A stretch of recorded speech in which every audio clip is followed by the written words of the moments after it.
Qysh mundet më falë njëri në karrik? Ma në men, por më falë në karrik janë dy raste.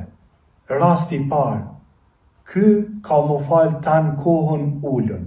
Tanë kohën, ky nuk qohet asnjëherë, tanë kohën ka me nejt ullën. Në qofse, ky i smuti, tanë kohën rrin ullën, atëherë ullësja drejtohet mbrapa drejt me femrat e këtina. Në mënyrë që shpinat, kuptohet, kjo është e vatë se tash, në mënyrë që shpina me kanë drejt, edhe gjoksi me kanë drejt. Kjo me kusht në qofë se i smuti rrin tanë kohën ullën. Atëherë, në qofë se i smuti rrin tanë kohën ullën, kam të mramat karrikës, bashkohen me femrat e muslimanëve që janë të falë. E qartë, e sheftorën të ka? Kështu, i drejton të dyja. Në qofë se ky i smuti rrin tanë kohën ullën. Tash, këto do të me ditë i smuti vetë, a rion e tanë kohën ullën, nëse rritan kohën ullën, atëherë e drejtoj karrikën në këtë formë. Mirë po, në qofë se thot i smuti, jo, une kur të lexon hoxha Kuranun e qohna, veç në sejdë së në bi, atëherë i thonë, kjo është tjetër punë, atëherë qohësh pak, atëherë e drejton, e qëtë karrikën ka.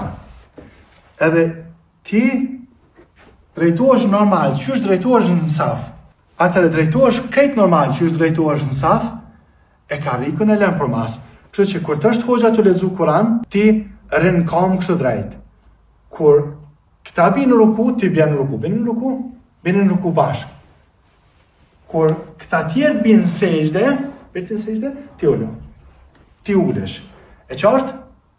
Do me thonë, kështu jem drejt, ama në qofë se rrin tanë kohën karrik, atëherë është në rregull, mund është me drejtu karrikën ashtu që është falën fillim. Po besoj që ke e qartë, unë për vete kam bindje që na musliman jina përqa kështu për shkak se e kena përqa safin. Omerin radiallahu anhu, atë ditë kër e kanë vra, i ka drejtu safat. Taman i ka drejtu safat, këtu i drejtu safat ju kam shef vrasi të hyrpja. Edhe ka vra. Të më thanë, punë e muslimanve është me drejtu safin. Je i let në dorën e vllau tanë, nuk është ta ta dënë sherrin.